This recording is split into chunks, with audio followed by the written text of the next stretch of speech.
What's going on, guys? So the MCU has been ever growing ever since the end of the Infinity Saga. Despite many fans thinking the MCU has fallen off since then, it's actually now bigger than ever, with it finally entering the Multiverse Saga. In this video, I'll be talking about what has been and what will be. So, let's get into it.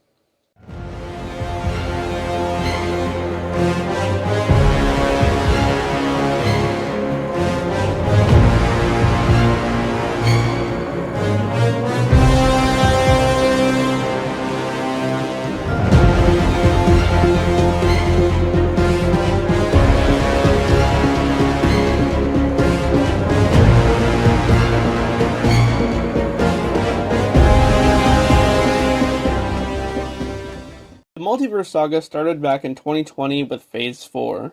This was a hard phase to launch, primarily due to COVID happening at the same time. It pushed a lot of the scheduled films and series back. Around this time, the MCU would start to launch episodic series on Disney+, as opposed to their standard theatrical films. Phase 4 started with WandaVision, the first Disney Plus series. In this one, Wanda manipulates a town into her own fake sitcom, with her and Vision living happy lives and having children together. When a sword agent named Monica Rambeau breaches the energy field surrounding the town to try to reason with Wanda, the energy field gives her powers. After that, we got Falcon and the Winter Soldier. In this one, Sam Wilson takes over as Captain America. However, the government doesn't think he's right for the job and appoints a soldier named John Walker as the new Cap instead.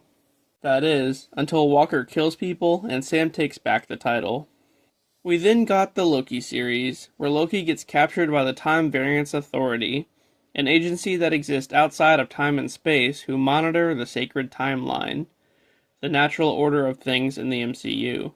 After finding out that there's multiple timelines and universes, Loki meets another version of himself, or a variant, named Sylvie.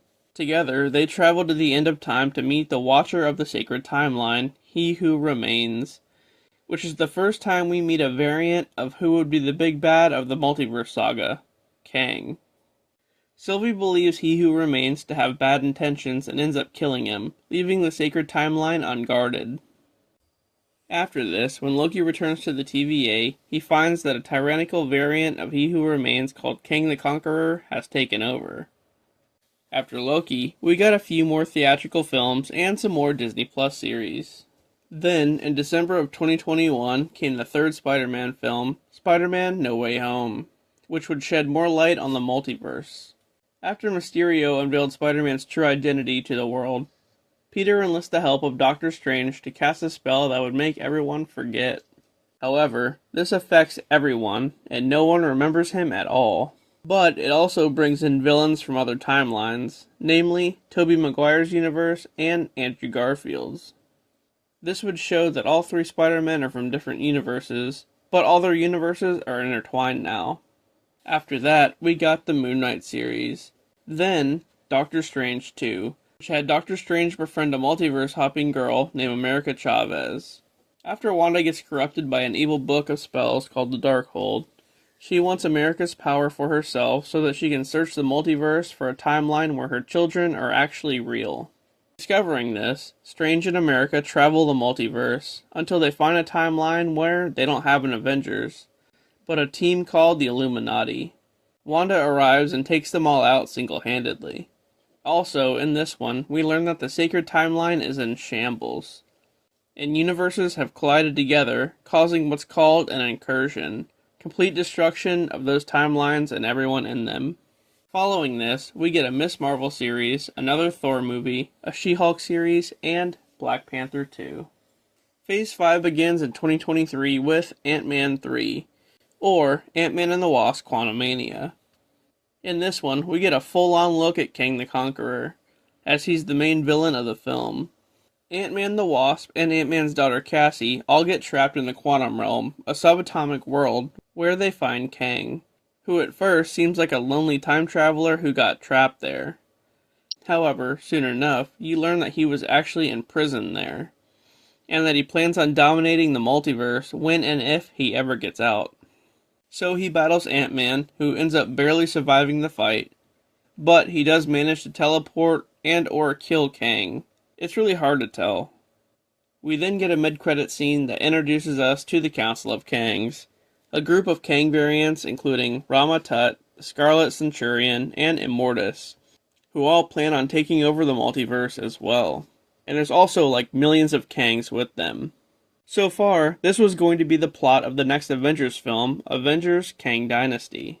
The plot would have Sam Wilson as Captain America assemble a new team of Avengers to battle the Council of Kangs. The new team would consist of Phase 4 and 5 heroes that were introduced, like Shang-Chi, She-Hulk, and some reoccurring heroes like Spider-Man and Thor. Anyway, this is where things would take a turn. Kang actor Jonathan Majors was involved in a domestic violence incident with his girlfriend, causing a huge court battle, and Marvel basically fired him because they didn't want the negative publicity. This was pretty devastating news at the time, especially since they spent so much time setting up Kang as the next Thanos. So, what now? Well, we went on to have a few more movies and shows, until we got to Loki Season 2. This one was controversial, because Majors had previously filmed scenes as another Kang variant named Victor Timely for the series. Timely is an inventor and a good version of the character. And also, he was a big plot point of the series. Ultimately, Marvel ended up allowing Majors to be included in the show, and it made this season great. Back at the TVA, Loki would enlist the help of Timely to fix the sacred timeline, which had now branched off into millions of different timelines, causing near destruction to them all. Basically, incursions all around. But just in time, Loki wove all the timelines into Yggdrasil, the World Tree, and he became the new Watcher of the Sacred Timeline. This is where we were supposed to lead into the Avengers film, with Kang supposedly defeating Loki and taking over Yggdrasil. Avengers Kang Dynasty would also begin to adapt the comic arc of Secret Wars, where a character called the Beyonder would take heroes from different timelines and merge them together into one called Battle World, where the heroes would then be forced to fight. The winner would have their timeline spared. This was going to be a loose adaptation, with the next Avengers film Secret Wars having the Beyonder be a main Kang variant or Kang Prime, the original version. However, just then, with a turn in Major's court case not in his favor, Marvel ultimately decided to drop him entirely and just recast the role. For a while, it was looking like it could be Coleman Domingo from Fear the Walking Dead. But soon enough, Marvel just decided to wipe Kang from existence and make Dr. Doom the big bad instead, bringing back none other than Robert Downey Jr. to play him. But how does that work? Wasn't he already Iron Man? Well, with the multiverse, anything is possible. But I'll get to that in a second. With Deadpool and Wolverine, they go into the Void, a universe that was introduced in the Loki series, where things end up that should have never existed. For example, when the sacred timeline kept branching off into new ones, it would create people or situations that were never meant to exist. So the TVA would purge these things and send them to the Void, which was basically just a wasteland. Here, Deadpool and Wolverine came across a team of unlikely heroes like Human Torch, Gambit, and Blade, who have all teamed up to stop Professor X's sister, Cassandra Nova, who wants to break out of the Void and rule the multiverse. But thanks to Deadpool, Wolverine, and the TVA, she fails and gets locked up. This is another callback to the Void, because it was supposed to be a big setting in Secret Wars. Heroes from the Fox X-Men universe, Fantastic Four, and other Marvel films prior to the MCU, much like Ghost Rider, Hulk, and Tobey's Spider-Man, would all be brought back to the Void by the TVA after their universes fell to incursions. The plan was to have all these heroes team up in Secret Wars against the Beyonder. But at this point, the Beyonder has been switched out with Dr. Doom. I think, as far as Secret Wars goes, though, this plan is still a thing. We'll still be getting a multiversal Avengers team versus Dr. Doom. Anyway, after Deadpool and Wolverine, we got some more movies and shows in Phase 5, until we get to Thunderbolts. This one's about a ragtag team of anti-heroes who were teamed up by accident.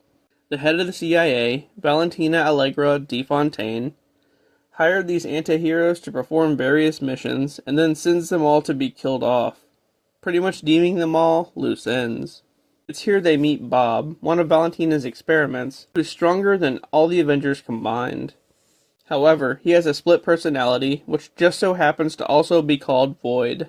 Here, the team must stick together and stop him from casting the city into endless darkness. After that happens, Valentina takes all the credit for their success and brands them the new Avengers. Now, with Sam having started his own Avengers team, and this new Avengers team coexisting, conflict arises about who has rights to the Avengers name. And just as this is happening, a rogue ship comes into the Earth's orbit with the Fantastic Four's logo on it. So this is clearly setting up the beginning of the next Avengers film, which is no longer called Kang Dynasty, but has now been changed to Avengers Doomsday. Following the Thunderbolts, we get the Ironheart series, and that is the end of Phase 5. Phase 6 starts with the Fantastic Four First Steps. This movie is set in a different timeline in the 1960s with a retro-futuristic vibe. There, the team will face off against Galactus, and it's said by the end of the movie, we'll officially get introduced to Robert Downey Jr. as Doctor Doom.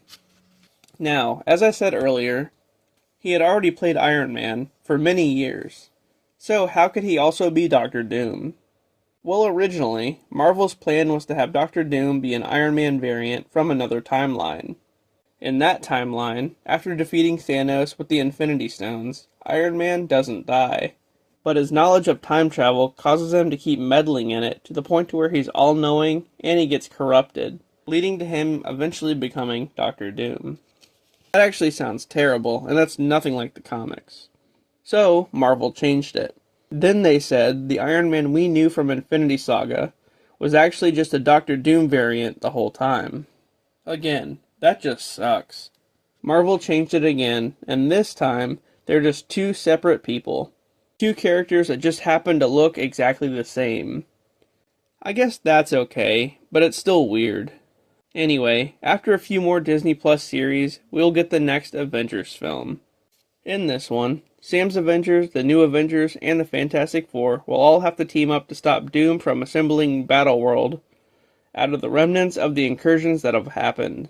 As far as that goes, much like Avengers Infinity War, the team will fail at the end of the movie, and this will lead into Secret Wars, where the Avengers will have to seek help from heroes of the multiverse, like Wolverine and Tobey Spider-Man, to finally take down Doom, who at this point will have all kinds of power and will be called God Emperor Doom.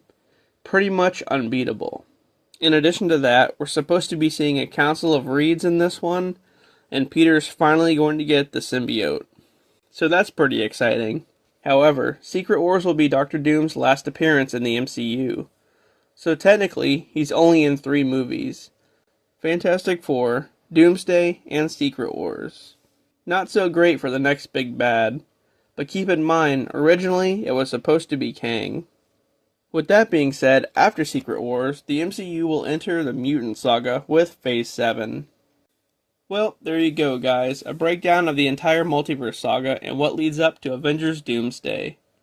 It sucks that Kang got replaced. I was really looking forward to the Council of Kangs and the Beyonder.